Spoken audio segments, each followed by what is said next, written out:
भाई खाना बहुत मजेदार था, लेकिन सच बताऊं, बच्चों के बिना खाने का मजा ही नहीं आता।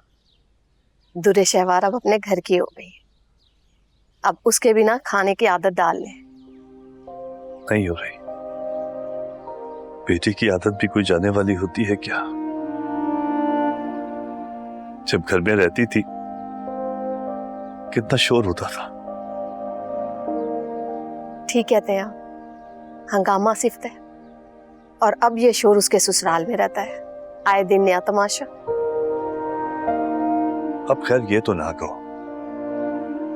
वलीद के हॉस्पिटल पहुंचने की बात को अभी ज्यादा वक्त नहीं गुजरा है, जरा सी बात को उसने इतना बढ़ा दिया था।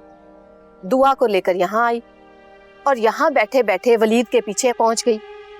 अब अगर मर्द का पीछा करेगी और उसे पकड़कर जलील करेगी तो यही कुछ होगा ना।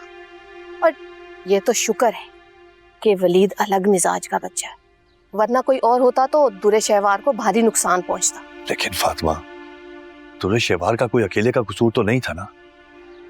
अब वलीद ने वो चोर दरवाजा खोला ही क्यों कि किसी को भी शक होता? अरे भाई, वो बेचारी यतीम बच्ची है, वलीद अगर उसकी मदद करता है तो नेकी कमाता है ना। नेकी कमाने के लिए किसी घर पे भाग भाग कर जाना थोड़ी जरूरी होता है।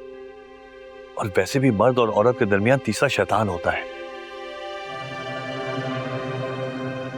मदद करनी चाहिए लेकिन मुनासिब हद तक, वरना लोग क्या करते हैं, लोग तोहमत लगाने से बाज थोड़ी आते हैं।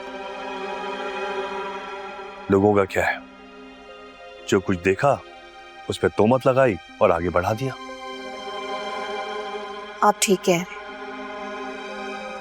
अब कल को उस बच्ची की शादी होनी है, उसके लिए मुश्किलात पैदा ना हो तो ये बात तो वलीद को सोचनी चाहिए ना।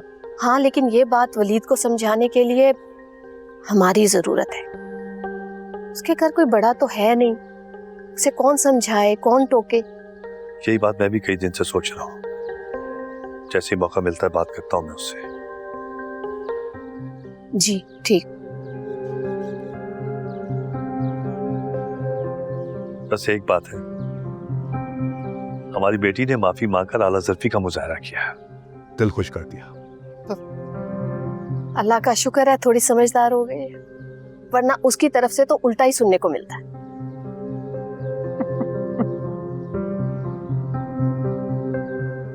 वैसे कौन कहता है कि मेरी बेटी की सास नहीं है? सारे खुद तो है तुम्हें सास वाली। सही गिला करती है मेरी बेटी। तो मां ने सास हो उसकी। हद हो गई, तो उसे समझाया भी ना करो। अरे कैसी बात कर रही हो, मैंने ये कब कहा? बेटी है तुम्हारी, तुम नहीं समझाओगी तो कौन समझाएगा? यही तो। हाँ